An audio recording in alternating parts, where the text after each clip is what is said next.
আমার পাশে একটি ছেলে বসতো।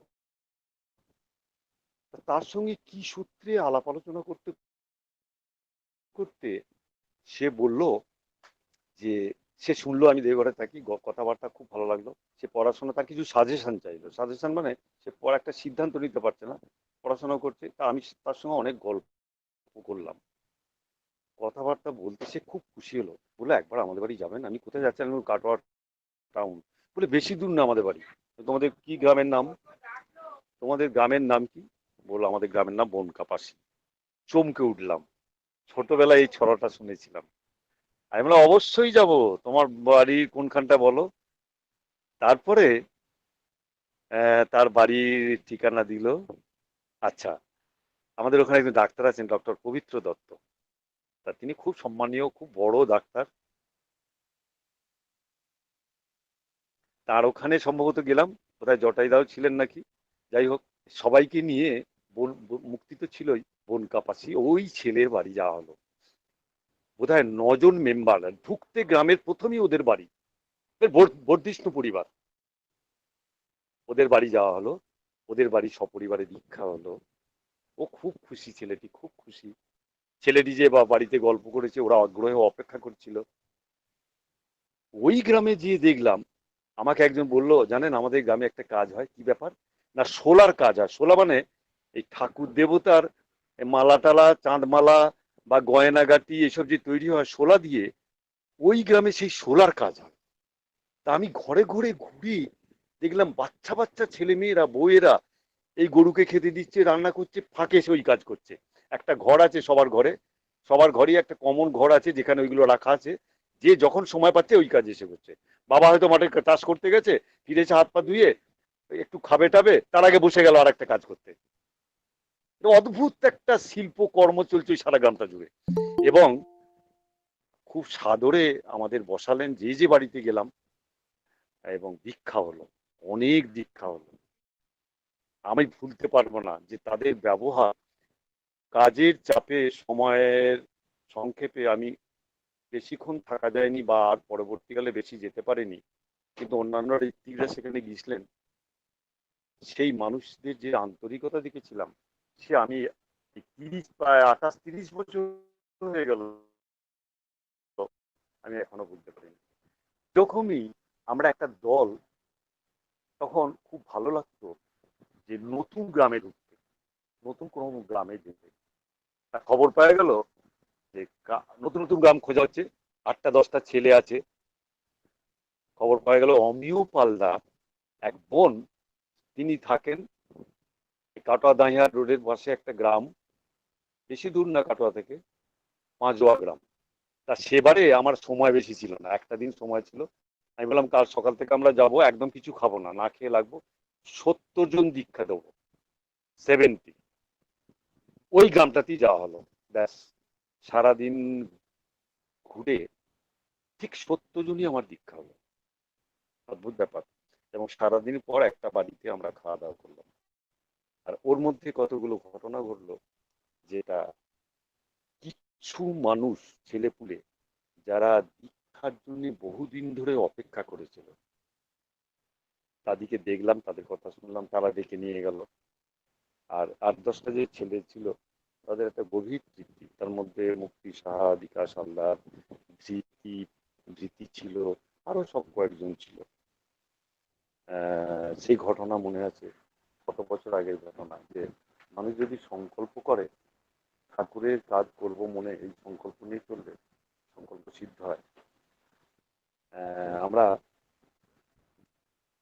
এই নতুন নতুন গ্রামে যখনই যেতাম তখনই যেতাম। একবার একটা ঘটনা ঘটলো, সেটা না বলে থাকতে পারছি না। এটা আমি কোথাও লিখিও নি, যদিও বাবাইদা বলেছিলেন এই ধরনের ঘটনাগুলো লিখতে। বিকাশ হালদার আর উজালপুর গ্রামের মানিক সূত্রধর, উনি ভালো কাঠের কাজ করেন। আচ্ছা, উনি একবার এসে কয়েক মাস আমার দেওঘরেও ছিলেন, অনেক কাঠের কাজ করে দিয়েছিলেন। এই মানিক সূত্রধরদা আর বিকাশ হালদার একটা স্কুটারে করে আমরা 3 জন, উনি একটা গ্রামে নিয়ে গেলেন। একটা অদ্ভুত নাম শুনলাম, যে কংগ্রেস। সেখানে এক ব্যক্তি আছে, তার নাম কংগ্রেস, তিনি দীক্ষার আয়োজন করেছেন। আচ্ছা, এবারে আমরা দাঁড়িয়ে আছি কোথায়? সন্ধে হয়ে আসছে, মানিকদা চলে গেছেন দীক্ষার ব্যবস্থা করতে। আমরা দাঁড়িয়ে আছি কোথায়? না, গ্রামে ঢুকি, একটা বাড়ি আছে, বড় বাড়ি। তার যে বাড়ির বাইরে অনেকটা পরিচ্ছন্ন উঠোন আছে, সেখানে আমরা স্কুটারটা রেখেছি, সেখানেই দাঁড়িয়ে আছি। ওই বাড়ির মা বেরিয়ে এলেন, সন্ধে হয়ে আসছে। উনি একটা আলো জেলে আমাদের সামনে দিয়ে গেলেন। শুনলাম উনি ওই গ্রামের গমস্তা। আচ্ছা, এইবারে ওই বাড়িতে রেখে গেলাম, আমরা দাঁড়িয়ে আছি। উনি বললেন, দাদা একটু যে অনেকক্ষণ দাঁড়িয়ে আছেন আপনারা, অনেকক্ষণ ধরে দেখছি, আমাদের ঘরে যে একটু বসুন না। কিন্তু আমাদের ঘরে যেতে ইচ্ছে করছে না, আমরা বাইরে দাঁড়িয়ে আমি আর বিকাশ ঠাকুরের কথাই হচ্ছে, ইষ্ট প্রসঙ্গ হচ্ছে। তারপরে আমরা গেলাম ইয়েতে, দীক্ষার জন্য আমাদেরকে ডাকতে গেল। গেলাম, একটা পরিবার রাজি হলো দীক্ষা নিয়ে বসবে। সেই সময় একজন মানুষ এলেন, তিনি বললেন যে দীক্ষা নেওয়া ভালো, দীক্ষাটা তোমরা নিয়ে নাও। তখন তাকে বললো যে আপনি দীক্ষা নিয়েছেন? বললো যে না, আমি তো নিইনি। বলে তাহলে আপনার দীক্ষাটা আগে হোক, ভালো মনে করেন তো? বলে হ্যাঁ ভালো। বলে তাহলে চলুন যাই। দিয়ে ওনার ঘরে আগে যাওয়া হলো। এবারে হয়েছে কি, কাছাকাছি দু চারজন গুরু ভাই ছিল, তাদেরকে বলা হলো, আমি না, আরো সব গুরু ভাইরা যারা ছিলেন বললেন চলুন ওই বাড়িতে দীক্ষা হবে, আপনারা যে ওই ঘরে বসবেন চলুন। কিন্তু একজন গুরু ভাই, তিনি একটা কি মতলবে দাঁড়িয়েছিলেন, তিনি গেলেন না। একটা কুমতলবে দাঁড়িয়েছিলেন, তিনি গেলেন না। তিনি গেলেন না। বাকি গুরু ভাইরা সবাই গেল। তা দীক্ষা যখন শেষ, এবারে প্রণাম চলছে, তখন হঠাৎ আমরা, ওনার দোতলার উপরে দীক্ষা হচ্ছে, হঠাৎ নিচেতে প্রায় হাজার খানেক মানুষের হইচই, গল্প, এই চিৎকার শুনতে পেলাম। যে বউটা যে দীক্ষা নিচ্ছিল, স্বামী স্ত্রী, সে বউটা হঠাৎ করে সেই ঠাকুরের ছবির দিকে তাকিয়ে বলছে, দয়াল ঠাকুর, দয়াল ঠাকুর, তুমি আমার স্বামীকে রক্ষা করলে, বলে সে মাটি থেকে ধুলো নিয়ে তার স্বামীর মাথায় গায়ে বোলাতে লাগলো। তাই আমি বললাম যে কি হয়েছে, কি হয়েছে, কি ব্যাপার, নিচে হইচই কিসের? বলে চলুন দাদা, নিচে যাচ্ছি, সাংঘাতিক ঘটনা হয়েছে। আমি বুঝতে পারছি কি হয়েছে। না, যে কুমতলব নিয়ে লোকটি দাঁড়িয়েছিল, তাদেরকে হাতে নাতে ধরবার জন্যে গ্রামেরই দুজন মানুষ, তারা তককে তককে থাকতো। তার মধ্যে একজন হচ্ছে যে দীক্ষা নিতে বসেছে সে, আর আরেকজন ওই কুমতলবধারী মানুষটাকে মাথায় মেরে দিয়ে, মাথা ফাটিয়ে টুকরো করে দিয়ে চলে গেছে, ফেরার হয়ে গেছে। তা গ্রামের সবাই জানতো যে এই দুজন ওদিকে ওকে ধরবে। এখন একজন তো ফেরার, এবার ও মৃত্যু মুখে পড়ে গেছে, তাকে নিয়ে কি করবে? এবং ওই যে ফেরার হয়ে গেছে, ওরা জানে যে দুজন আছে। তারপর যখন দেখলো যে আমরা অচেনা মানুষ দীক্ষা দিতে বসেছিলাম, ঘটনার পরে নেমে আসছি, তখন গ্রামের মানুষ সব জিজ্ঞেস করলো, আপনারা কে, কোথায় বাড়ি, কি ব্যাপার, এই ছেলেটি কোথায় ছিল তখন? ও দীক্ষা নিচ্ছিল। তখন প্রমাণ হয়ে গেল যে ও দীক্ষার আসনে বসেছিল। আচ্ছা, আমাদের আমাদের গ্রামের মানুষগুলো বললেন, দাদা আপনারা এক্ষুনি পুলিশ আসবে গ্রামে, আপনারা তাড়াতাড়ি চলে যান, আমরা তো বিদেশি মানুষ, আপনারা তাড়াতাড়ি চলে যান, বুঝতে পেরেছি একজন মেরে ফেরার হয়ে গেছে, যদি মরে যায় তাহলে ওর জেল জরিমানা কত কি হবে, এই ছেলেটা যদি বেঁচে গেল ঠাকুরের দয়ায়। তারপরে আমরা সঙ্গে সঙ্গে স্কুটার স্টার্ট করলাম, বেরিয়ে আসার সময় দেখলাম গরুর গাড়ি করে ওই মাথা ফাটা অবস্থায়, অজ্ঞান অচেতন অবস্থায় ওই পরিবারটা নিয়ে আসছে, গরুর গাড়ি করে নিয়ে আসছে। তা আমরা বললাম ঠিক আছে, পাকা রাস্তায় উঠে আমরা একটা গাড়ি ঠিক করে দিলাম। গাড়ি ঠিক করে গাড়িটাকে রেখে দিলাম, সম্ভবত কিছু টাকা পয়সাও দিলাম, যে এক্ষুনি একটা রুগী আসছে ওই গ্রাম থেকে, আপনি দয়া করে গাড়িটা নিয়ে ওকে কাটোয়া হসপিটালে নিয়ে যেতে হবে। পরবর্তীকালে শুনেছিলাম 9 মাস, 9 মাস শয্যাশায়ী থেকে উনি বেঁচে গিয়েছিলেন। আচ্ছা, এইবার ব্যাপার হলো যে ওই যে ফেরার হয়েছিল সে কিন্তু ফিরতে পারেনি, তার অনেক জেল জরিমানা বিচার টিচার হয়েছে। এইবারে যে মানুষটা বেঁচে গেল দীক্ষার আসনে বসে, সে বুঝে গেল যে প্রত্যেক মানুষের জীবনের একটা লগ্ন থাকে, সুলগ্ন কুলগ্ন। এই যদি সুলগ্নে যুক্ত থাকে তাহলে কুলগ্ন কেটে যায়। ওর ওই সময় ধরা পড়ার লগ্ন ছিল, কিন্তু কিন্তু আমরা যেহেতু যাচ্ছিলাম আর শুভ বুদ্ধি জাগ্রত হয়েছে, আগে দীক্ষাটাই নিইনি, তারপরে কুকাজটা দেখা যাবে কি কার কি বিচার করতে হয়, এই যে সিদ্ধান্তটা নিয়েছেন, সেই টুকুর জন্য, সামান্য সময়ের সিদ্ধান্তের জন্য, সঠিক সিদ্ধান্তের জন্য তিনি বেঁচে গেলেন। এটা একটা সাংঘাতিক পলসাগ্রামের ঘটনা। আর এরকম অজস্র গ্রামের অজস্র ঘটনা আমার সেই সময় ঘটেছে। নিরোল গ্রাম বলে একটা নিরোল আছে, সম্ভবত ওই নর্থের দিকে, ওই ঠিক কাটোয়া থেকে আরো নর্থের দিকে যেতে। সেখানে খবর পাওয়া গেল একটা খুব জমিদার শ্রেণীর মানুষ, তিনি দীক্ষিত। আমরা সবাই ঠিক করলাম যে ওখানে যাব। ওখানে যে বসা হবে, আমার দাদাও ছিলেন, আমরা প্রায় 10-12 জন সবাই গেলাম। তা যে বসলাম ওখানে, ওই অংশুমান রায়দার বাড়িতে যাওয়া হলো, নিরোল গ্রামের। উনি জমিদার টাইপের মানুষ, বিশাল বাড়ি বাগান। আমাদের খুব দেখে খুশি হলেন। যে ঘরে থাকে আমার ভাগনা স্বপন মণ্ডল, উনিও ছিলেন, বিকাশ হালদার, মুক্তি সাহা, কাটোয়ার উত্তম ডাক্তার, এরা অনেকে ছিলাম। তা অংশুমানদার বাড়িতে আমাদের খাওয়া দাওয়া, গল্প গুজব, গান গল্প হওয়ার পরে এবার আমরা ফিরে আসছি। বাজারে এসে একটা অদ্ভুত মানুষের সঙ্গে দেখা হলো। তিনি কে না, ছোট্ট একটা সাইকেলের দোকান আছে, আর ছোট্ট দোকান, একটুখানি টর্চ ভেসা কেশব সারেন, তার 2 কন্যা বোধহয়, খুব গরিব।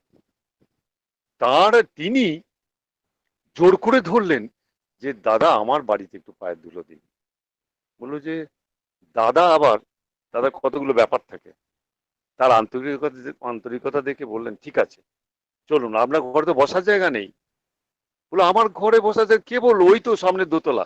এখন হয়েছে কি, লোকটা মানুষটা এত সৎ মানুষ যে তাকে, তার প্রতিবেশী একজন বিশাল একটা দোতলা মাটির বাড়ি, অনেক ঘর, অনেক জায়গা, সেই বাড়িটা তার কেয়ারটেকার হিসাবে দিয়ে গেছেন। সেই দরজাটা খুলে দিলেন, আমরা অত মানুষ যেয়ে বসলাম। এইবারে ওরা ওখানে আরম্ভ হলো গান। সেদিন ছিল আবার হাটবার, আরম্ভ হলো দীক্ষা। ওই সারা দিন দীক্ষা গান। আর ওই গান শুনতে পেয়ে স্বপনের অসাধারণ গলা ছিল। আর রাস্তার পাশে বাড়ি, দলে দলে মানুষ আসতে লাগলো, দলে দলে দীক্ষা হতে লাগলো। তারপরে হাঁড়ি এলো, চাল ডাল এলো, সেদিন হাটবার ছিল, সবজি এলো। সারা দিন সম্ভবত আমরা ওখানে বোধহয় 1-2 দিন ছিলাম। আর দীক্ষার বন্যা বয়ে গেল। ওই দেখুন আমরা ফিরে চলে যাচ্ছিলাম, এমন ঘটনা ঘটলো, একটা মানুষের এমন আন্তরিক তার ব্যবহার, যে এবং রাখার জায়গাও দিলেন আমাদেরকে, তার থেকেই সৃষ্টি হয়ে গেল এই, ওই প্রায় 10টা গ্রামের মানুষ জেনে গেল যে এইখান থেকে, দেওঘর থেকে অনেক মানুষ এসেছেন, দীক্ষা চলছে। কত মানুষ যে সেদিন দীক্ষা হলো! ওই যে মানুষটা নিজের বাড়িতে বসার ক্ষমতা ছিল না, বসানোর ক্ষমতা ছিল না, এক গ্লাস জলের সাথে একটা বাতাসা ছাড়া কিছু দেওয়ার ক্ষমতা ছিল না, সেখানে লাইন দিয়ে চাল ডাল সবজি মিষ্টি সব আসতে লাগলো। মানুষ যখন আন্তরিক হয়ে ওঠে, তখন ঠাকুরের একটা বাণী আছে, তুই যা ধরিস করিস যা তুই, পাশও তেমনি তাহার ফল, ওই তো বিচার ভগবানের, আকাশে ওঠে সাগর জল। সাগর জল আকাশে ওঠে। ওই যে ব্যক্তি, তার নামটা এখন মনে পড়ছে না, সিংহরায় টাইটেল, সেই ব্যক্তির আগ্রহ আন্তরিকতা আমাদিকে বেঁধে ফেললো। ঠাকুর যেন বাধা পড়ে গেলেন। এবং ওই যে যার বাড়িতে যিনি জমিদার অংশুমান দা, তারা আবার ওই বাড়িতে সপরিবারে এলেন। তারা সারাদিন রইলেন ওখানে, সারাদিন খেলেন। আমাদের মধ্যে কেউ কেউ এক কাপড়ে বাড়ি থেকে এসেছিল, 7 দিন একটানা ওইভাবে আমাদের পরিক্রমা চলতে লাগলো। এবং তাদেরকে গামছা টামছা কিনে দিয়ে গেল, যারা এক কাপড়ে এসেছিল তারা কিন্তু আর বাড়ি গেল না। এইভাবে তখন একটা দিকে দিকে উন্মাদনা ছড়িয়ে পড়তো। এই ঘটনাগুলো তখন যে ঘটতো, আমার মনে হয় যে এই এখন তো অনেক সুযোগ হয়েছে, তখন এই সুযোগগুলো ছিল না, ফোন টোনও ছিল না। আমার মনে হয় মানুষ যত দরজা খুলে যায়, একটা দরজা খুলে যায়, একটা জায়গায় যেয়ে বসলে আহ, সেখানে ইষ্ট প্রসঙ্গ আরম্ভ হলে মানুষ যেন গন্ধ পায়। প্রকৃতির মধ্যে কিছু ব্যাপার আছে, ফুল ফোটে মৌমাছিকে জানাতে হয় না, কেউ জানায় না। ছোট্ট প্রাণী উঠতে উঠতে উঠতে উঠতে কোন পাহাড়ে তার বাসা, উঠতে উঠতে চলে আসে। তোমার বাগানে ফুল ফুটেছে, কে তাকে খবর দেবে, সে ঠিক চলে আসে। এই যে রামকৃষ্ণদেব বললেন যে ভগবানের প্রচার এমনি হয় বটে, তবে বাতাস না বইলে হয় না, কৃপা বাতাস বইতে হয়। কৃপা বাতাস বইলে তার নাম প্রচার হয়। এই তার নাম গুণগান যে করে, এই যেন বাতাসে বাতাসে ছড়িয়ে পড়ে। আমি তাই দেখেছি যে ওখানকার মানুষের মধ্যে যে আন্তরিকতা, যে আপ্রাণতা দেখলাম। ও, আসার সময় আমরা যখন বেরোচ্ছি সবাই দাঁড়িয়ে, হাত জোর করে দাঁড়িয়ে, যতক্ষণ দেখা যায় ততক্ষণ আমাদিকে দেখতে লাগলো আর দাঁড়িয়ে দাঁড়িয়ে চোখে জল ফেলতে লাগলো। আমি আরো একটা জায়গায় গেছিলাম, সেখানে, সেটা গঙ্গার পার। আমি কাটোয়ার এরিয়া নিয়েই কথা বলছি, গঙ্গার পার। সেখানে যে আমি একটা ঘটনা শুনলাম। একটি মেয়ের বিয়ে ঠিক হয়েছে, সে মেয়েটি দীক্ষিত। উদ্দারণপুরের এক দাদা তার পরিচিত, তাকে বলেছে সম্ভবত যে যে বিয়েটা আমার হচ্ছে সে বিয়েটা ঠিক নয়, বিহার বা অন্য কোনো জায়গায় আমার জোর করে আমার কাকারা বিয়ে দিয়ে দিচ্ছে, এই বিয়ে কিন্তু আমার ইচ্ছা নাই এই বিয়েতে। কারণ কাকার মেয়েদের বিয়ে দিচ্ছে না, অথচ আমার বিয়ে ঠিক করে ফেলেছে। তখন সেই বিকাশ দা তিনি বললেন, ঠিক আছে দাঁড়া আমি কথা বলি। যে কথা বলেছে বলে বুঝে গেছে যে হ্যাঁ, তখন একটু রাগারাগি হয়েছে। বলে যে তাহলে আপনি আমাদের, ও তো আমাদের, ওর বাবা নেই, আমরাই ওর গার্জেন, তাহলে বিয়েটা আপনি দিয়ে দেন। বলে হ্যাঁ, বিয়ে আমি দেবো। এই বিয়ে হবে না, এই বিয়ে হলে কিন্তু আমি প্রশাসনকে জানাবো। বলে তাহলে বিয়ে আপনি দেন। বলে হ্যাঁ, বিয়ে আমি দেবো, আমি 7 দিন সময় নিচ্ছি, বিয়ে দেবো।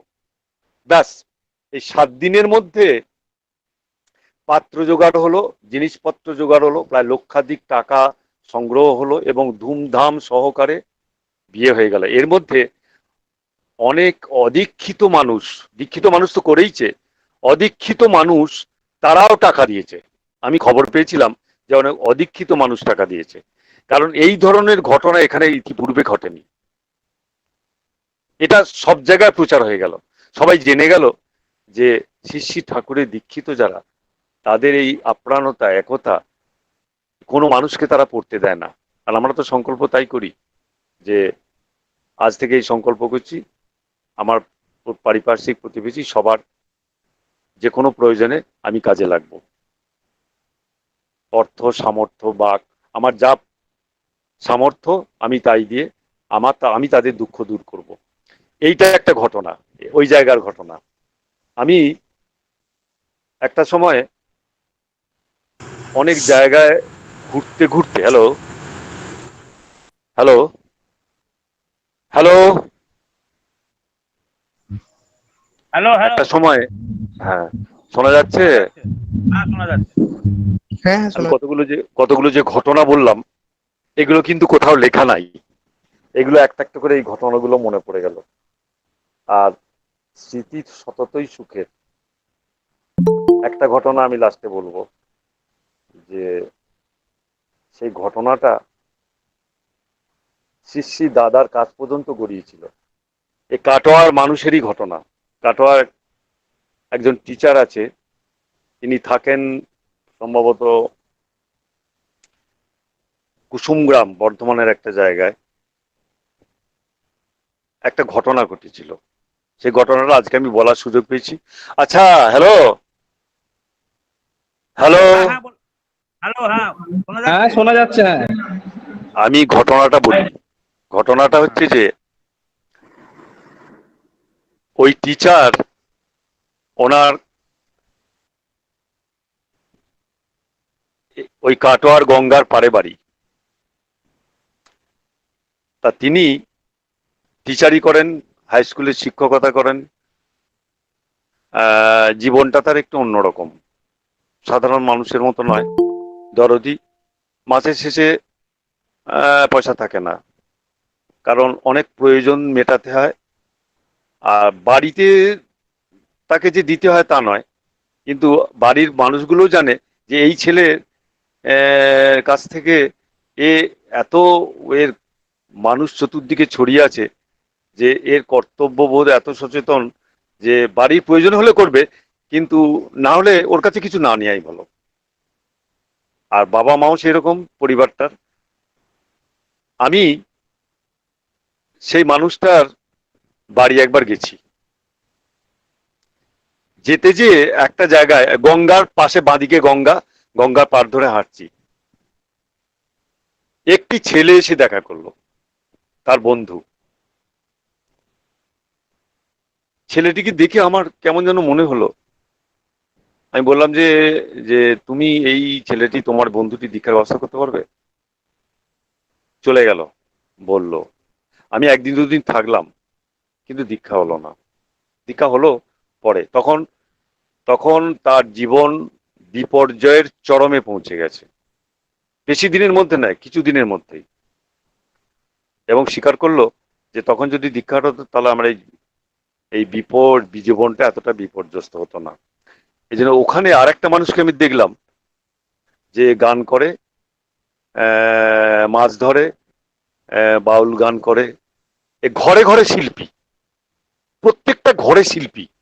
আর কি অসাধারণ গলা! এবং এরা রেডিও আর্টিস্ট, তাদের খবর কেউ জানে না। এরা একটু একটু আপন জগতের মধ্যে থাকতে ভালোবাসে, প্রচার জানে না। এখন ফোনের দৌলতে তাদের প্রচার হয়েছে, তাদেরকে এখন জগতের অনেক মানুষ চিনে গেছে।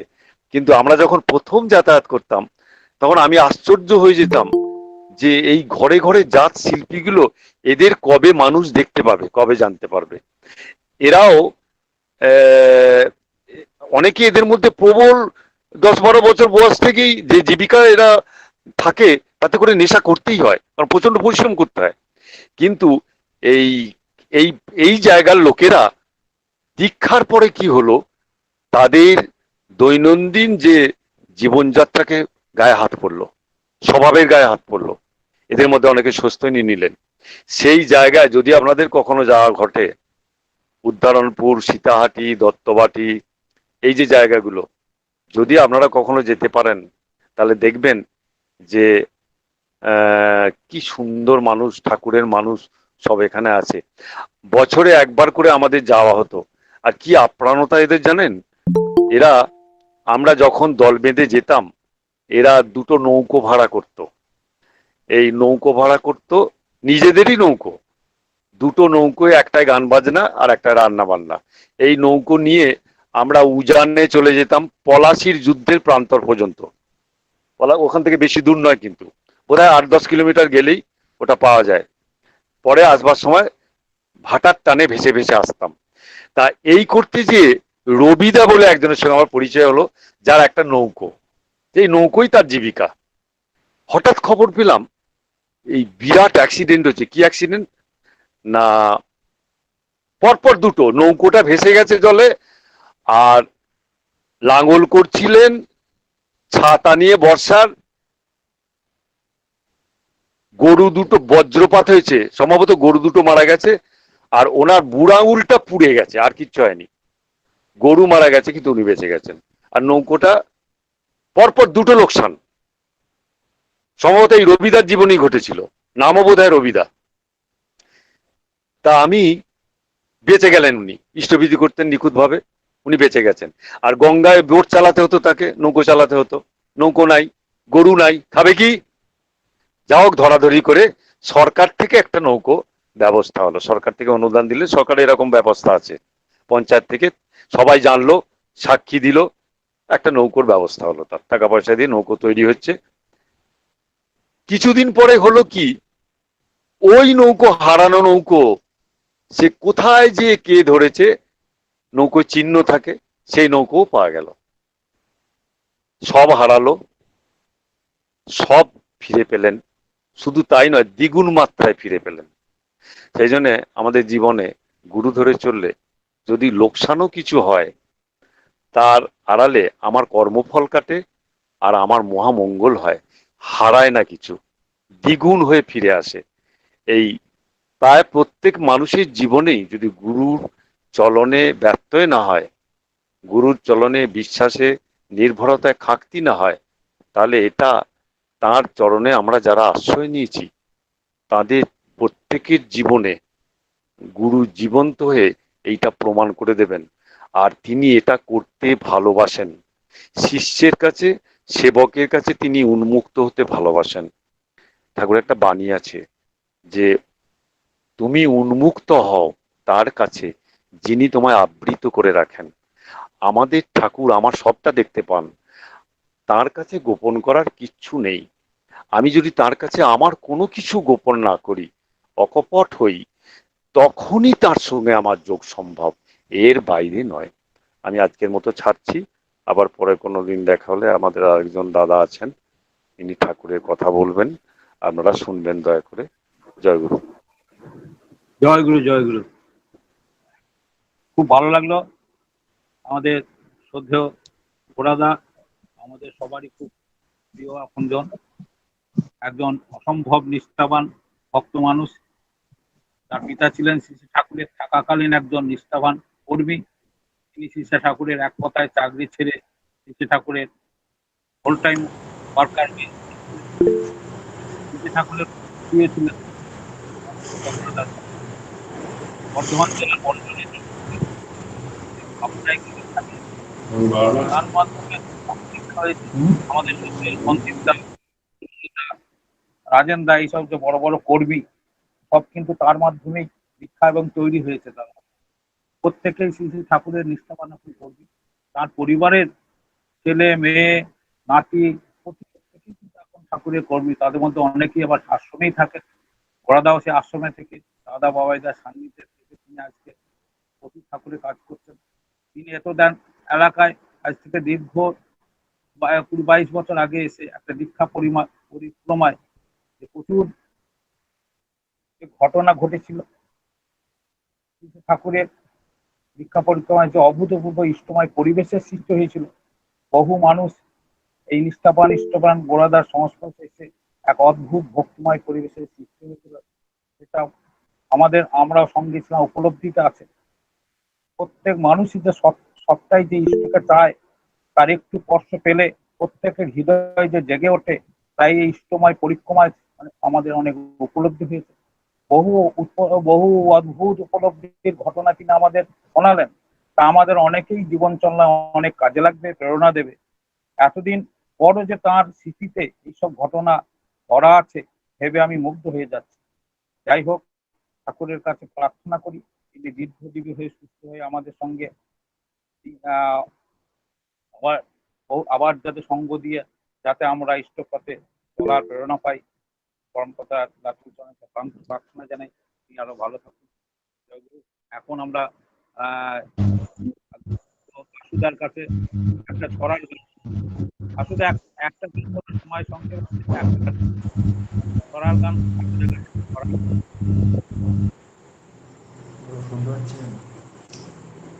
হ্যালো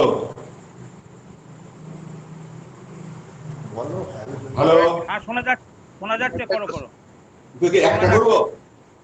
হ্যাঁ শোনা যাচ্ছে, একটা করবো? একটা করো, হ্যাঁ একটা করো, সময় সংক্ষেপ আছে। আচ্ছা, আমি একটা শ্রী ঠাকুরের ছড়া গান করছি, বিষয় আদর্শ। যাকে দেখে চলায় তোমার চলন সার্থক হয়, তাই লঙ্ঘনে এড়াতে পারো অনেক বিপর্যয়, তুমি অনেক বিপর্যয়। যাকে দেখে চলায় তোমার চলন সার্থক হয়, তাই লঙ্ঘনে এড়াতে পারো অনেক বিপর্যয়, তুমি অনেক বিপর্যয়। যাকে দেখে চলায় তোমার চলন সার্থক হয়।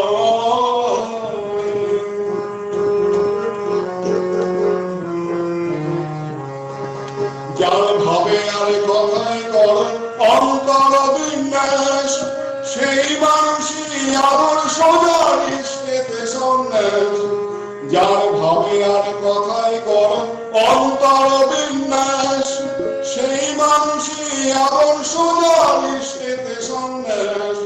বিপদ পথে হাত ধরে যে চলার কায়দা জানিয়ে দেয়, তাকে জানিস গুরু বলে, তাকে পেলে নেই ভয়।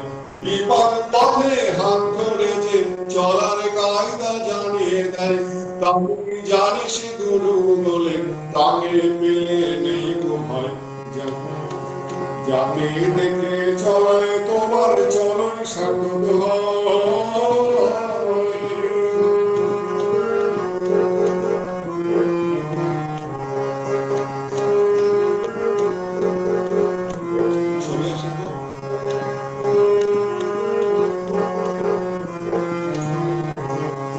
ভক্তাবতার যিনি আসেন প্রীতির ঢেউয়ে চলেন শুধু, সকল ভুলে লোক হৃদয় বিলিয়ে বেড়ান কেবল মধু। ভক্তাবতার যিনি আসেন প্রীতির ঢেউয়ে চলেন শুধু, সকল ভুলে লোক হৃদয় বিলিয়ে বেড়ান কেবল মধু। যুগের বাঁচা বানার মূলে প্রাণী যেথায় দেখতে পান, পুরন পুরুষ সেসব দুই বললে আমি নবুত্থান। যুগের বাঁচা বানার মূলে প্রাণী যেথায় দেখতে পান, পুরন পুরুষ সেসব দুই বললে আমি নবুত্থান। বিশ্ব সারথি গুণা হলে গুরু সেটা নয়, অনুসরণে তাতে জানিস আছে অনেক ভয়। বিশ্ব সারথি গুণা হলে গুরু সেটা নয়, অনুসরণে তাতে জানিস আছে অনেক ভয়। যাকে দেখে চলায় তোমার চলন সার্থক হয়।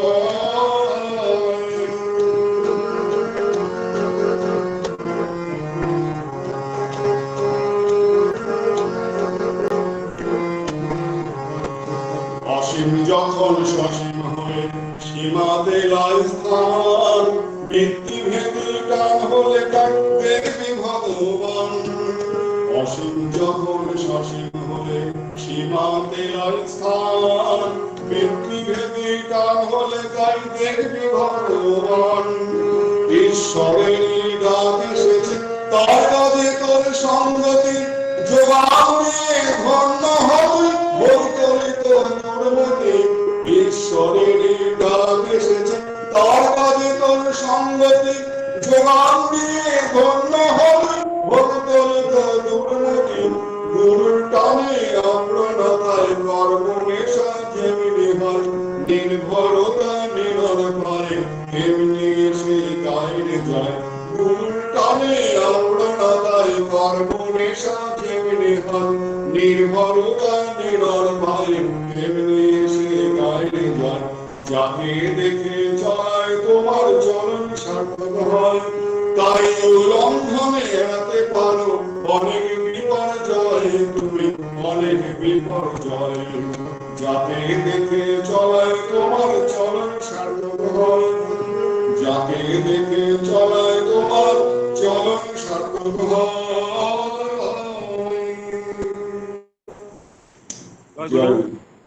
আমাদের আশুদা একজন নিষ্ঠাবান ঠাকুরের কর্মী, তিনি খুব সুন্দর ছড়ার গান করেন, আমাদের গান করে শোনালেন। আমাদের আরেকজন ভালো ঠাকুরের কর্মী, ঠাকুরের নিষ্ঠাবান ভক্ত মানুষ, সাহিত্য জগতের লোক এবং স্বস্তি সেবক পত্রিকায় তিনি ঘনিষ্ঠভাবে যুক্ত একজন ইষ্টপ্রাণ মানুষের আমার কাজ আমরা পেয়েছি। আমাদের সত্ত্বেও শঙ্খ বারিকদা, তাকে পাওয়া খুবই কঠিন, তবু আমরা আজকে আমরা এই কাটার সৎসঙ্গে তাকে আমরা পেয়েছি, আমরা বলছি আমরা তার কাছ থেকে ঠাকুরের ইষ্ট প্রসঙ্গ শুনবো। সত্ত্বেও শঙ্খ বারিকদা।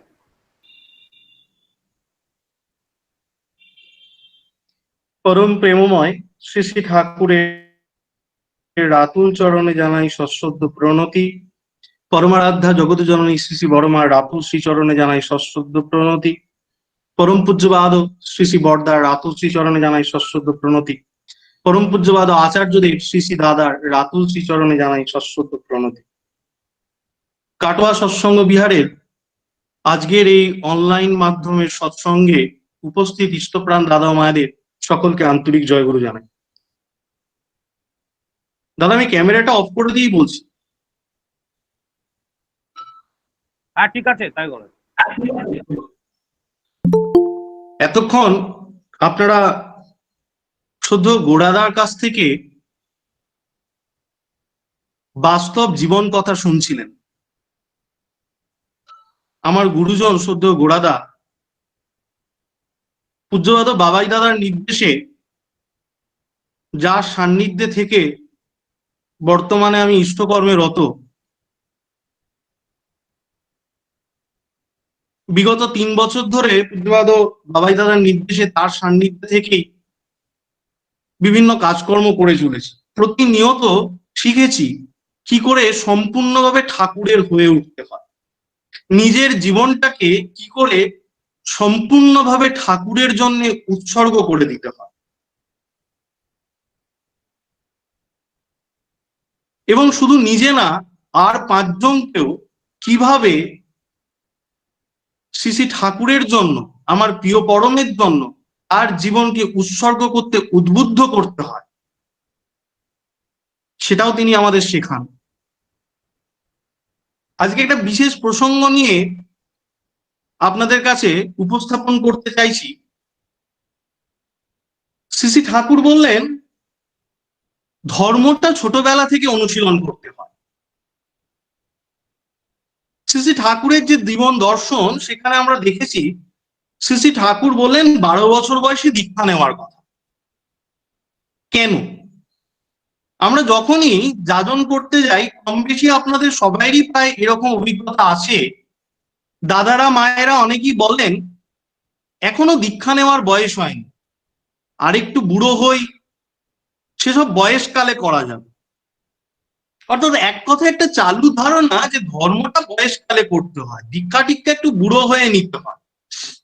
যখন রোগ ব্যাধিতে বেশ কিছুটা ঘিরে ধরবে, আঠা চলার শক্তি সামর্থ্য হারাবো, ছেলে বউরা দেখবে না, সেই সময় নয় ধর্ম করবো। এটা একটা চালু ধারণা। আমাদের এই চালু ধারণাটা শ্রী শ্রী ঠাকুর সম্পূর্ণ বদলে দিলেন। তিনি বললেন ধর্মটা ছোটবেলা থেকে অনুশীলন করতে হয়, আর 12 বছর বয়সে দীক্ষা নিতে হয়। কেন অল্প বয়সে দীক্ষা নিতে হয়? কি হয় দীক্ষা নিলে? একদিন কথা প্রসঙ্গে শ্রী শ্রী ঠাকুর বলতেন, এই প্রশ্ন উঠেছে শ্রী শ্রী ঠাকুরের কাছে যে কেন অল্প বয়সে দীক্ষা নিতে হয়, কেন আপনি বললেন অল্প বয়সে দীক্ষা নেওয়ার কথা। শ্রী শ্রী ঠাকুর বলছেন, রামকৃষ্ণ ঠাকুর বলেছেন চারা গাছে বেড়া দিয়ে রাখতে হয়। চারা গাছ বলতে আমি বুঝি যাদের ব্যক্তিত্ব এখনো পুষ্ট হয়নি। তারপর শ্রী শ্রী ঠাকুর বলছেন, আর বেড়া বলতে আমি বুঝি সদ্গুরু, সৎ নাম আর সৎসঙ্গের পরিবেশ, অর্থাৎ জীবন বিদ্ধৃত পরিবেশ, এর মধ্যে দিয়ে জীবন গড়ে তোলা। বেড়া হলো এই 3টে: সদ্গুরু, সৎ নাম আর সৎসঙ্গের পরিবেশ। সৎসঙ্গের পরিবেশ মানে হলো জীবন বিদ্ধৃত পরিবেশ। এই পরিবেশের মধ্যে যদি কোনো বাচ্চা ছেলে বড় হয়ে ওঠে, তাহলে তার জীবন সংগঠিত। আর এই যদি না হয়, তাহলে জীবন সুনিবদ্ধ হয় না, বিভিন্ন ঘাত প্রতিঘাতে জীবন খেই হারিয়ে ফেলে। অর্থাৎ এক কথায় এই 12 বছর বয়সে সদ্গুরুর কাছে দীক্ষা নিয়ে সৎ নাম অনুশীলন করে, আর এই জীবন বিদ্যুৎ পরিবেশের মধ্যে যদি আমাদের বাচ্চারা বেড়ে ওঠে, তাহলে তাদের ব্যক্তিত্ব পরিশীলিত হয়, পরিণত হয়ে ওঠে। কেমন করে? তারই কয়েকটা দৃষ্টান্ত আপনাদের আমি শোনাবো। গত বছরের কথা, আচার্যদেব শ্রী শ্রী দাদার সান্নিধ্যে বসে আছি। একটি বাচ্চা ছেলে বছর 3 বয়স হবে, মেরে কেটে 4 বছর হতে পারে, এলো আচার্যদেবের কাছে প্রণামী দিয়ে আচার্যদেবকে প্রণাম করলো। আচার্যদেবের সামনে এসে তার উপস্থিত হওয়া, প্রণামী নিবেদন করা এবং প্রণাম নিবেদন করা এক অভূতপূর্ব দৃষ্টিনন্দন তার সে ভঙ্গি। আমরা বড়রাও বোধহয় এতটা বিনয়ের সাথে এবং একজন গুরুজনের সামনে কেমন ভাবে হেঁটে উপস্থিত হতে হয় এখনো বোধহয় রপ্ত করতে পারি। খুব চমৎকৃত হলাম, আকৃষ্ট হলাম বাচ্চাটার প্রতি। মনে মনে ভাবছি এটা কে, ঠাকুর পরিবারের কেউ না আশ্রমিকদের মধ্যে কেউ। হঠাৎ করে বিঙ্কিদা, পূজনীয় বিঙ্কিদা আচার্যদেবকে বলছেন, বাবা ও কালকে একটা কাণ্ড করেছে। পরে ছেলেটার পরিচয় জানতে পারলাম, ছেলেটা হচ্ছে বিঙ্কিদার কাছে থাকেন বিশাল আগরওয়ালদা, তার ছেলে। আপনারা হয়তো অনেকেই ছেলেটার ঠাকুরদাকে হয়তো চিনবেন, জয়প্রকাশ আগরওয়ালদা। একটা সময় আমাদের বিভিন্ন স্থানের সৎসঙ্গ কেন্দ্রের সিংহাসনগুলো যেখানে তৈরি হতো সেই জয়প্রকাশ দার নাতি। যাই হোক, দুজনে বিঙ্কিদা বলছেন কালকে ওরা বাচ্চারা খেলা করছিল ওই সামনের মাঠে, সেখানে আমাদের পরিবারের বাচ্চারাও ছিল। খেলতে খেলতে হঠাৎ ওদের মধ্যে ঝগড়া বেঁধেছে কে বড়। ঝগড়া যখন চরমে পৌঁছেছে তখন ও সবাইকে ধমক দিয়ে থামিয়ে দিয়েছে। থামিয়ে দিয়ে বলছে, আমরা কেউ বড় না, ওই নাটমণ্ডপে যে দাদু বসে রয়েছে ওই দাদু সবার থেকে বড়। একটা 3 বছরের বাচ্চা ছেলে, তার উপলব্ধি, তার পরিণত মনস্কতা একবার ভেবে দেখুন। বাচ্চারাও যেমন নিজেদের মধ্যে বিবাদ করে থাকে কে বড়, আমরা বড়রাও কিন্তু আমাদের সংসার জীবনে নিজেদের এই বড়ত্বের অহংকার নিয়ে চলি। প্রতিনিয়ত নিজেদের প্রতিষ্ঠা করতে চাই আমি বড় বলে। কিন্তু এই বাচ্চা ছেলেটার উপলব্ধিটা ভেবে দেখুন, সে তার সমবয়সী এবং তার থেকে বড় দাদা দিদিদের বুঝিয়ে দিল, ধরিয়ে দিল, সংশোধন করে দিল তাদের ভাবনাকে, যে আমরা কেউ বড় নয়, বড় হলেন একমাত্র আচার্যদেব। এই যে আচার্য কেন্দ্রিকতা, এই ছোট বয়সেই কিন্তু এমন পরিণত মানসিকতা তৈরি হয়। যখন ওই ছোট বয়সে সদ্গুরুর শরণাপন্ন হয়, সৎ নাম অনুশীলন করে, সৎসঙ্গের জীবন বর্ধিত পরিবেশের মধ্যে একটা বাচ্চা বড় হয়ে ওঠে, তখন ওই 3 বছর বয়সেই 60 বছর বয়সের পরিণত মনস্কতা চলে আসে। এটাকেই শ্রী ঠাকুর বললেন ব্যক্তিত্ব পরিশীলিত হয়। তারপর আচার্যদেবকে বিঙ্কিদা গল্প করছেন ওই কথার সূত্র ধরে, বলছেন, বাবা তুমি ওকে যে ব্যাগটা দিয়েছিলে, দিয়ে বলেছিলে ওকে অর্ঘ্য সংগ্রহ করতে, অর্ঘ্য সংগ্রহ করতে, কি ঘটনাটা কি? কয়েক মাস আগে আচার্যদেব ওই 3 বছরের বাচ্চা ছেলেটাকে একটি ব্যাগ দিয়ে বলেছিলেন, এই ব্যাগটা তোর কাছে রাখ, আমি দিলাম, তুই ঠাকুরের কাজের জন্য অর্ঘ্য সংগ্রহ করবি তোর চেনা পরিচিত মানুষদের কাছ থেকে, আর অর্ঘ্য সংগ্রহ করে এই ব্যাগেতে তুই ভর্তি করে রাখবি, আমার যখন প্রয়োজন হবে আমি তোর কাছ থেকে চেয়ে নেব। পূজনীয় বিঙ্কিদা বলছেন আচার্যদেবকে, বাবা তুমি কি ওই ব্যাগটা দেওয়ার পর ও সংগ্রহ করেছে? বিঙ্কিদা জানাচ্ছেন আচার্যদেবকে, ওইটুকু 4 বছরের বাচ্চা ছেলে লক্ষাধিক টাকা সংগ্রহ করেছে, লক্ষাধিক টাকা। টাকার যে অঙ্কটা বলতে আপনারা ভুল শুনছেন না, সঠিক শুনছেন, লক্ষাধিক টাকা। হয়তো সে তার চেনা পরিচিত দাদু, আত্মীয় পরিজন তাদের কাছ থেকে পেয়েছে, কিন্তু একটা 4 বছরের ছেলেকে আচার্যদেব অর্ঘ্য সংগ্রহের জন্য ব্যাগ দিয়ে ইষ্টার্থে চাইতে শেখালেন, ইষ্টার্থে যে আহরণ করতে হয় এই শিক্ষাটা তাকে অতি শৈশব থেকে আচার্যদেব ধরিয়ে দিলেন, তার চেতনায় বপন করে দিলেন। আমাদের সন্তানদের এই অল্প বয়স থেকে এইভাবে জীবনটা গড়ে দিতে হয়, যে ইষ্টার্থে আহরণ করতে হয়। তোমার জীবনের যা কিছু, যাবতীয় কিছু শুধুমাত্র ঠাকুরকে খুশি করার জন্য। এটা তো শুধু মুখে বললে হয় না, বাস্তব কর্মের মধ্য দিয়ে তাকে তার চেতনায় সেটা জাগিয়ে দিতে হয়, যা আচার্যদেবের এই ছোট্ট ঘটনা দিয়ে আমরা উপলব্ধি করতে পারি। আমার পরিচিত একটি ছেলের কথা আমি জানি, সে তখন স্কুলে পড়তো। সে যখন যেত তাকে পথে যাওয়ার জন্য তার গাড়ি ভাড়া দিত তার মা। পৌঁছানো তাড়া থাকতো স্কুলে, যাওয়ার পথে সে অটোয় করে যেত, আর ফেরবার পথে সে হেঁটে ফিরতো দীর্ঘ পথ। কেন?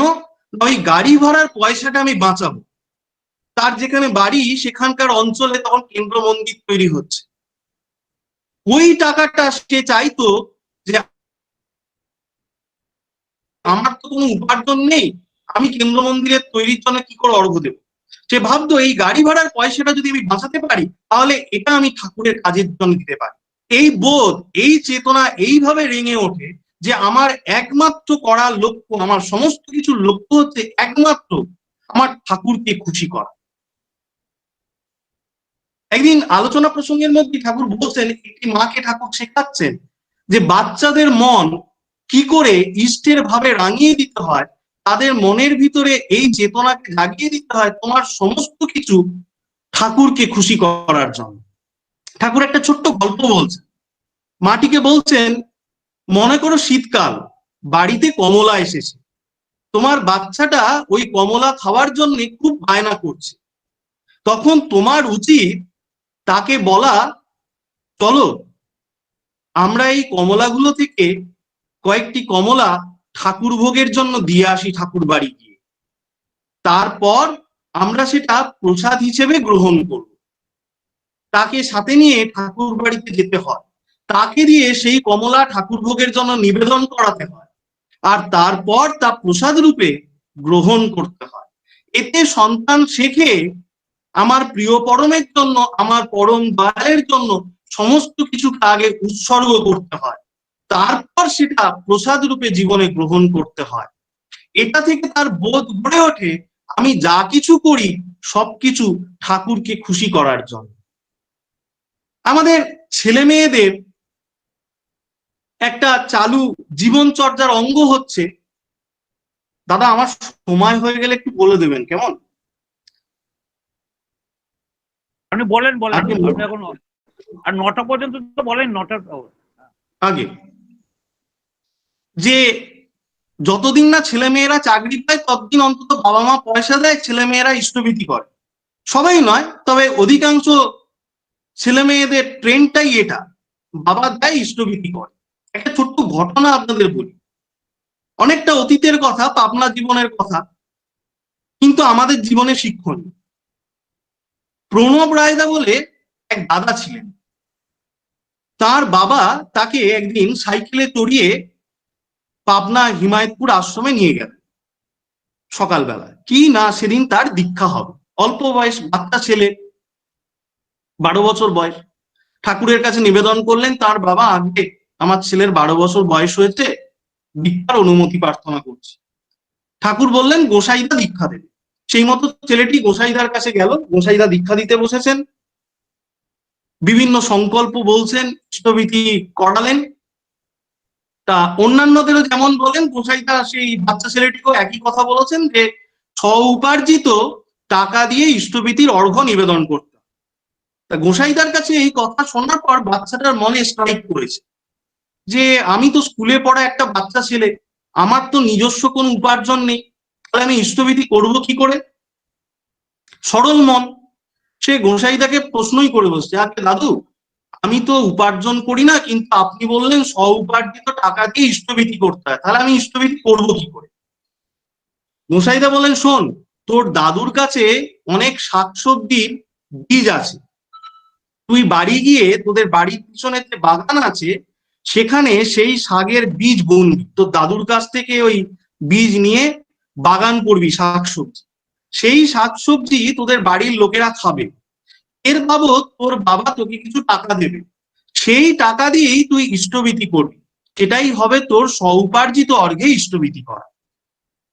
গোসাইদার কাছে এই কথা শুনে সে মনে খুব উৎসাহ, বাড়ি ফিরে দাদুকে বলে রাখলো, দাদু আজ স্কুল থেকে ফিরে তোমার কাছ থেকে আমি এই সবজির দানা নেব, আমাকে গোসাই দাদু এই কথা বলেছেন, আমি এবার থেকে সবজি করব বাড়ির পিছনের বাগান। সেদিন স্কুল থেকে ফিরে সে অন্যান্য দিনের মতো আর খেলতে গেল না, গেল বাড়ির পিছনে বাগান তৈরি করতে। তারপর দিন থেকে তার দৈনন্দিন যাপন চর্চা গেল পাল্টে, স্কুল থেকে ফিরেই সে বাগানে গিয়ে আগে বাগানের পরিচর্যা করতে লাগলো, সময় পেলে খেলতে যায়। তা শাকসবজি হতে তো একটু সময় লাগে, সবজি হচ্ছে, তার বাবা বললো, শোন তোর এই সবজি আমরা বাড়ির সবাই খাবো, এই বাবদ তোকে আমি কিছু টাকা দিলাম, এটা তোর। বাবার কাছ থেকে সেই টাকা পেয়ে সে ইষ্টভীতি করলো, প্রথম মাসের ইষ্টভীতি পাঠানো হলো। তার বাবা তার ইষ্টভীতিটা তার নামেই পাঠিয়েছে। কয়েকদিন বাদে পাবনা আশ্রম থেকে দুটো চিঠি এসে পৌঁছালো। ছেলেটির বাবা ছিলেন চিকিৎসক, বাবার ডিসপেন্সারিতে দুটো চিঠি এলো। তখনকার দিনের নীল কালিতে লেখা শ্রী শ্রী ঠাকুরের আশীর্বাদী পত্র। শ্রী শ্রী ঠাকুর তার পাঠানো ইষ্টভীতি অর্ঘ্য গ্রহণ করেছেন, প্রাপ্তি স্বীকার করে চিঠি এসেছে। প্রণবদার জীবনের এই কথা লেখায় পড়েছিলাম। প্রণবদা লিখছেন, আমার জীবনে এত আনন্দ আর কখনো আমি পাইনি যখন বাবার ডিসপেন্সারির টেবিলে ওই নীল কালিতে লেখা শ্রী শ্রী ঠাকুরের প্রাপ্তি স্বীকার করে আশীর্বাদী পত্র আমি হাতে পেলাম। দেখলাম আমার নামে চিঠি এসেছে, শ্রী শ্রী ঠাকুর ইষ্টভীতির অর্ঘ্য গ্রহণ করেছেন, সেই প্রাপ্তি স্বীকার করে তার আশীর্বাদী পত্র।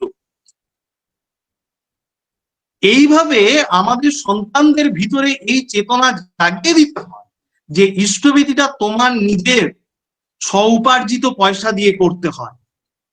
ইষ্টভীতির যে আবেগ, আমি আমার গুরুর জন্য করছি, আমি আমার গুরুকে নিবেদন করছি, এই যে অনুরাগ, এই অনুরাগ কিন্তু সহজে আসে না, উপর থেকে চাপিয়ে দিয়ে হয় না।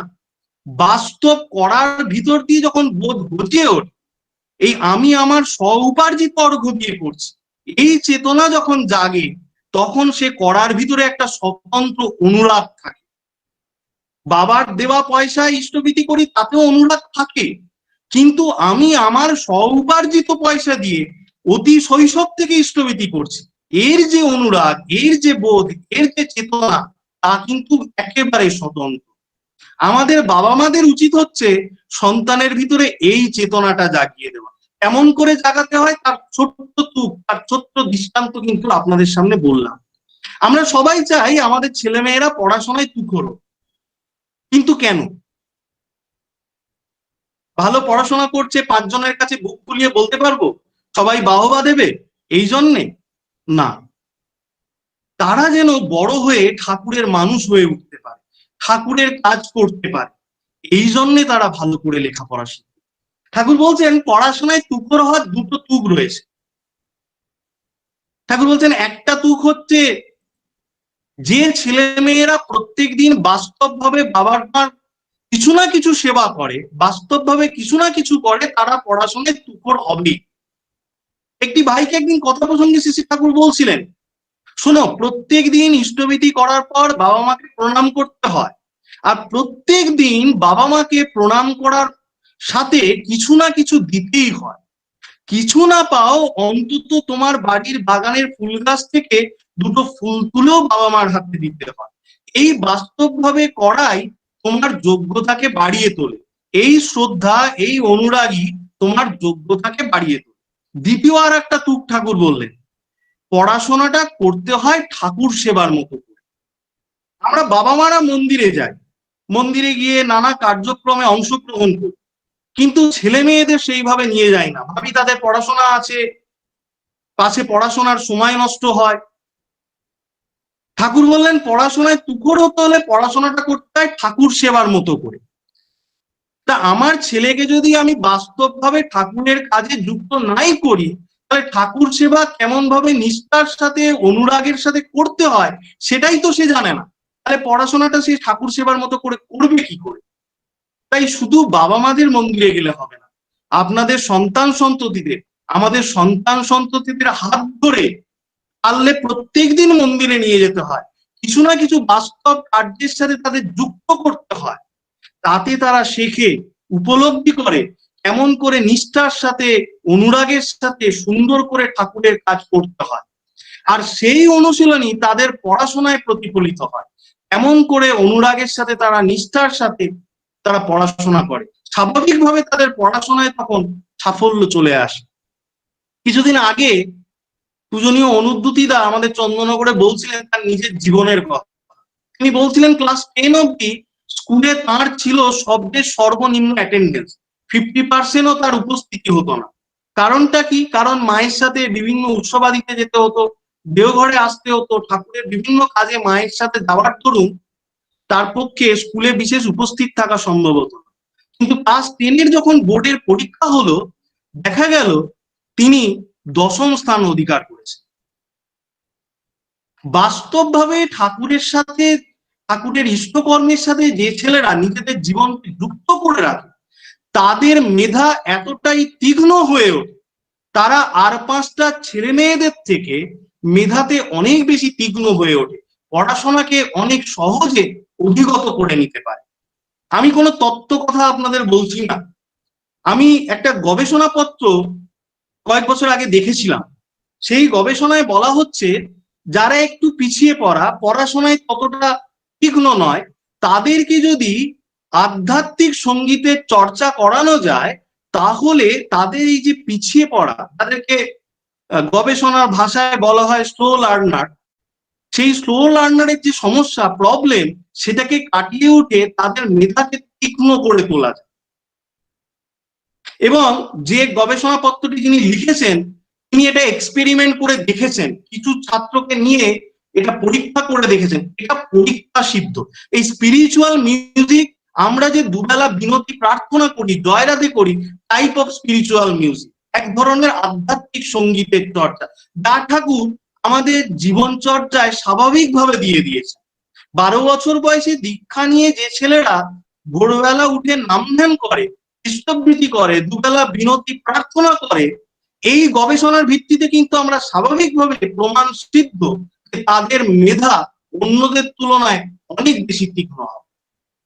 এই জন্যই কিন্তু ঠাকুর বললেন, অল্প বয়সে দীক্ষা নিলে ব্যক্তিত্ব পরিণত হয়ে ওঠে, পরিশীলিত হয়ে ওঠে, সংবদ্ধ হয়ে ওঠে। একটি ছেলে গত বছর আমাকে, অ্যাকচুয়ালি তার মা আমাকে ফোন করলো হঠাৎ করে, অপরিচিত একটি মা ফোন করে বললেন যে আমার ছেলে দাদা আপনার সাথে একটু কথা বলতে চায়। তখন আগে মা দেন, তো জিজ্ঞাসা করলাম মাটিকে আপনার ছেলে কত বড়? মাটি বললেন আমার ছেলে এবারে হায়ার সেকেন্ডারি দেবে, ও একটু আপনার সাথে কথা বলতে চায়। তা সেই ভাইটির সাথে আমি ফোনে কথা বললাম। ভাইটি বলছে, আজকে দাদা অমুক দিন আমার বাড়িতে একটি সৎসঙ্গ আয়োজন করছি, আপনি যদি আসেন আমরা সবাই খুব আনন্দ পাবো। ওই দিন আমার বাবার জন্মদিন, বাবার জন্মদিন উপলক্ষে আমি সৎসঙ্গ আয়োজন করছি। শুনে আমি খুব চমৎকৃত হলাম যে একটা ছেলে 16-17 বছর বয়স, সে তার বাবার জন্মদিনে সৎসঙ্গ আয়োজন করছে।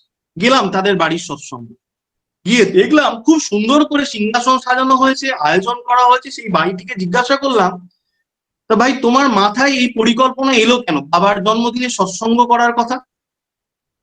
সে ভাইটি বলছে যে আমি ভাবলাম আমার জন্মদিনে বাবা তো কত কি উপহার দেন, সৎসঙ্গ করেন, তা আমি ভাবলাম বাবার জন্মদিনে আমি আর কি উপহার দেব, তাই ভাবলাম কি করলে বাবা খুশি হয় সেটা বরং দেখি। এই ভাবতে ভাবতে আমার মনে হলো যে ঠাকুরকে নিয়ে যদি কিছু করি তাহলে বাবা হয়তো খুশি হবে। আর ঠাকুরকে নিয়ে কিছু করি বলতে আমার তখন মনে এলো যদি একটা সৎসঙ্গের আয়োজন করি, তাই আমি সৎসঙ্গের আয়োজন করেছি। একটা 16 বছরের ছেলের মধ্যে কতটা ম্যাচিউরিটি এলে এই বোধটা আসতে পারে। আজকে আমরা এমন একটা সময়ে দাঁড়িয়ে আছি যখন চালু জীবন রীতিতে আমরা দেখতে পাই ছেলে মেয়েরা বাবা মাদের দেখে না, অশ্রদ্ধা, উপেক্ষা, এটাই আমাদের নজরে পড়ছে। সেই সময়ে দাঁড়িয়ে একটা ছেলে বাবার জন্মদিনে বাবার প্রতি শ্রদ্ধা জানাতে নিজের উদ্যোগে সৎসঙ্গ আয়োজন করছে। সুসন্তান কিন্তু এমনি আসে না, বাস্তবে এই জীবন চর্চার মধ্যে দিয়ে সুসন্তান আসে। বাবাই দাদা একটি কথা বলেন, অনেক বাবা মাই এসে যখন বলেন যে ছেলেমেয়েরা কথা শোনে না, অবাধ্য হচ্ছে, বাবাই দাদা একটি কথা বলেন যে আসলে সমস্যাটা ছেলে মেয়েদের নিয়ে যতটা না, সমস্যাটা আমাদের বাবা মাদের মধ্যে। আমরা জানি না কি করে ছেলে মেয়েদের আবেগকে নিয়ন্ত্রণ করতে হয়, কি করে তাদের উৎসাহ দিতে হয়। এই কি করে ছোট ছেলে মেয়েদের উৎসাহ দিতে হয় তার একটা ছোট্ট দৃষ্টান্ত আপনাদের বলবো। যখন পূজ্যপাদ বাবাই দাদা খুব ছোট, বাবাই দাদাকে একটা চিঠি লিখছেন পরম পূজ্যপাদ শ্রী বর্দা। 1973 সালের 19শে মার্চ এই চিঠিটা লিখছেন বর্দা পূজ্যপাদ বাবাই দাদা। চিঠির একটা কতগুলো লাইন তিনি লিখছেন, সাবধানে থাকবে, গুরুজনদের কথা শুনবে, ছোট ভাইদের ভালোবাসবে, মন দিয়ে পড়াশোনা করবে, তুমি এখানে এলে তোমার কাছে অনেক গল্প শুনবো, বুঝলে? রোজ সময় মতো প্রার্থনা করবে, ঠাকুরের নাম করবে, পরমপিতা খুব ভালোবাসবেন। আর কি, পরমপিতার দয়ায় সুখী হও, দীর্ঘজীবী হও, এই তাঁর চরণে প্রার্থনা। তিনি বললেন গুরুজনদের কথা শুনবে, ছোট ভাইদের ভালোবাসবে, মন দিয়ে পড়াশোনা করবে, দুবেলা সময় মতো প্রার্থনা করবে, রোজ নাম করবে, সবকিছু বললেন। বলে শেষে কি বললেন? পরমপিতা খুব ভালোবাসবে। এগুলো যদি তুমি করো তাহলে ঠাকুর খুশি হবে। এগুলো তুমি কেন করবে? কারণ ঠাকুর খুশি হবে। ঠাকুর এগুলো তুমি করছো দেখলে ঠাকুর তোমায় ভালোবাসবে, এই জন্য এইগুলো তুমি করবে। আমি যদি সাধারণ কথায় আমাদের বাচ্চাদের উপদেশ দিই, তারা কিন্তু শুনতে চায় না। কিন্তু তার মধ্যে এইটা যদি আমরা সংযোজন করে দিই, এগুলো করলে ঠাকুর খুশি হন। যেখান থেকে আমি কথা শুরু করেছিলাম, যে ছোটবেলা থেকে তাদের মনটা ওইভাবে রাঙিয়ে দিতে হয়, তোমরা যা কিছু করা সমস্ত কিছু কেবলমাত্র ঠাকুরকেই খুশি করার জন্য। তখন এইভাবে বললে তারা কিন্তু খুব সহজে বাবা মার এই কথাগুলো মেনে ঠাকুরের এই বিধিগুলো অনুশীলন করতে শুরু করে। আমরা যারা পড়াশোনা করি, আমাদের প্রত্যেকের একমাত্র লক্ষ্য হবে আমার এই পড়াশোনা যেন ঠাকুরের কাজে লাগে। আমার যে পড়াশোনা ঠাকুরের কাজে লাগে না, সে পড়াশোনার কোনো মূল্য আমার জীবনে নেই। আমাদের এক বন্ধু, তার দীর্ঘদিনের অভিপ্রায় ছিল, অভিলাষ ছিল সে পিএইচডি করবে। কারণটা হচ্ছে সে একটা জায়গায় পড়েছিল যে পিএইচডি করার মানে হচ্ছে গুরুকে পিণ্ডদান করা। এটা পড়ার পর থেকেই তার এই ইচ্ছা খুব জেগে উঠল। অনেক চেষ্টা করছে, কিছুতেই চান্স পাচ্ছে না। গত বছর হঠাৎ সে বাঁকুড়া বিশ্ববিদ্যালয়ে চান্স পেয়ে গেল। সে কর্মসূত্রে একটা স্কুলে শিক্ষকতা করে, যেখানে স্কুলে শিক্ষকতা করে সেখানেরই একটি কেন্দ্র মন্দিরে থাকে, সেখানে ইষ্টকর্ম নিয়ে থাকে। বিশেষ করে তার স্কুলের ছাত্রছাত্রী, অল্প বয়সী ছেলে মেয়ে যারা, তাদেরকে ঠাকুরের ভাবে উদ্বুদ্ধ করে তোলে। এখন এই পিএইচডি তে চান্স পাওয়ার ফলে তার কর্মস্থলেও কিছু সমস্যা তৈরি হলো। যেভাবে সে ইষ্টকর্ম করছিল যে গতিতে, সেটাও ব্যাহত হলো। ঠাকুর বাড়িতে এসে এই কথা সে পূজনীয় অবিন্দার কাছে নিবেদন করল। অবিন্দা তাকে কাছে ডেকে বললেন, তার হাত ধরে, আমি তোকে বলছি তোর পিএইচডি করার কোনো প্রয়োজন নেই, তুই যে কাজ এতদিন করছিস তুই সেই কাজ কর। হাত ধরে বারবার অবিন্দা একথাই তাকে বলতে লাগে। অবিন্দাকে প্রণাম করে সে উঠে চলে এলো। অবিন্দার এই একটা কথাতেই সে তৎক্ষণাৎ সিদ্ধান্ত নিল, আমি আর পিএইচডি করব না। পিএইচডি ছেড়ে দিল, ফিরে গেল তার সেই কর্মস্থলে। যেভাবে সে সেখানকার মানুষদের ঠাকুরের ভাবে উদ্বুদ্ধ করে তুলতো, সেই কর্মধারা তার আরো বাড়িয়ে দিল। দীর্ঘদিনের তার যে অভিলাষ পিএইচডি করবো, সে ফিল করলো, উপলব্ধি করলো, আমার যে পড়াশোনা ঠাকুরের কাজে লাগে না, সে পড়াশোনার কোনো মূল্য আমার কাছে নেই, সে পড়াশোনা আমি করব না। তাই আমাদের প্রতিনিয়ত আমাদের নিজেদের এই আত্মমূল্যায়নটা করতে হয়। আমি যা করছি সেটা আমার ঠাকুরের কাজে লাগবে তো, আমার ঠাকুর খুশি হচ্ছেন তো, এই আত্মমূল্যায়নটা প্রতিটা মুহূর্তে করতে হয়। বাবা মাদের যেমন করতে হয়, সন্তানদেরও কিন্তু এইভাবে শেখাতে হয়। দেখো, তোমার জীবনের একটাই লক্ষ্য, শুধু ঠাকুরকে খুশি করা, তুমি ঠাকুরের হও। আমরা যেমন করে ইষ্টবিধি অর্ঘ্য নিবেদন করি, তেমন ভাবে আমি একজন পিতার কথা জানি। আমি দেখেছিলাম সেই পিতাকে নিজে মুখে বলতে শুনেছি, দিনের পর দিন বলতে শুনেছি।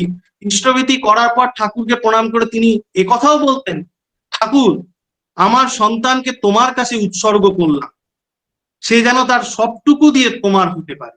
এইভাবে সন্তানদের ঠাকুরের কাছে উৎসর্গ করে দিতে হয়, যেন তারা সম্পূর্ণভাবে ঠাকুরের হতে পারে।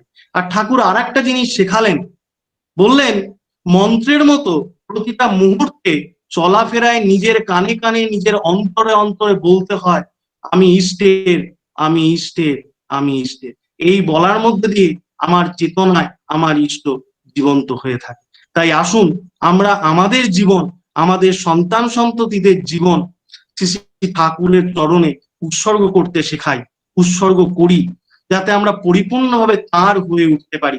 আপনারা দেখেছেন সৎসঙ্গ থেকে যে ভিডিওটা প্রকাশিত হয়েছে, তাতে পূজ্যপাদ মেজদা একটি বাণী বলছিলেন, একটি বাণীর উল্লেখ করছিলেন, তুমি অকিঞ্চন হও, তিনি ছাড়া তোমার যেন আর কিছুই না থাকে, তোমার অন্তর আকর্ষণকে বেপে। আমার অন্তর জুড়ে শুধু তিনিই থাকবেন। আর যখন তিনিই থাকেন, শ্রী শ্রী ঠাকুর বলছেন তোমার পরিবেশের মধ্যে তোমার আচার্য নিহিত রয়েছেন, আর তোমার আচার্যের মধ্যে সকল পরিবেশ নিহিত রয়েছে। তখন আমার পরিবেশের সবার মধ্যে আমি শুধু আমার প্রিয় পরমকেই উপলব্ধি করি, আর আমার পরিবেশের সবাইকে নিয়ে তখন আমি বাঁচতে চাই, বড় হতে চাই। তাই আসুন পরিবেশের সবাইকে নিয়ে আমরা বেঁচে শ্রী শ্রী ঠাকুরকে মাথায় করে নিয়ে চলে আমাদের জীবনকে সার্থক করি। পরম পিতার রাতুল চরণে আপনাদের সকলের মঙ্গল প্রার্থনা করি। বন্দে পুরুষোত্তম। জয় গুরু, জয় গুরু। খুব ভালো লাগলো। আমরা শ্রদ্ধ শঙ্খদা একজন নিষ্ঠাবান ঠাকুরের কর্মী। তিনি নিয়ত ইষ্ট চিন্তা ইষ্ট কাজের মধ্যেই নিজেকে নিয়োজিত রাখেন।